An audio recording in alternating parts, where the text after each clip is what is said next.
Hello guys, karamihan sa ating guys maligo, unahin natin guys ang ulo, basahin natin bago ang katawan.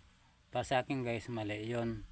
Ang dapat guys, unahin natin pagbasa ang ating paa, ang katawan, panghuli na guys ang ulo, kasi ang ating katawan guys mainit.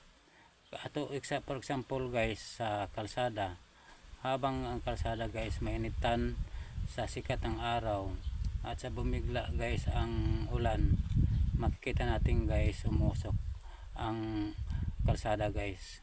Ganon din guys sa ating katawan, umusok guys kasi mainit ang ating katawan. Yun talaga guys ang hindi dapat maligo ang mga senior citizen, na ang ulo may unahin pagbasa, kasi daming mga reaksyon sa ating katawan, lalo na sa ulo, yung mga maliit nga ugat, malakas ang sirkulasyon sa dugo.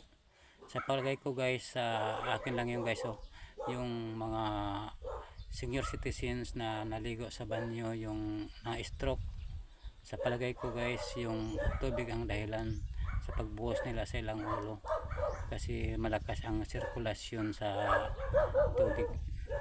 Sa akin lang yan guys, hindi ko talagang sure, pero sa akin lang yan ang dahilan sa pagkaligo ng tubig sa ulo, pagbuhos tubig sa ulo. Kung pwede, yung katawan mo na yung basahin natin, panghuli na yung sa ulo. Salamat guys sa pagpanood niyo sa video ko. Thank you.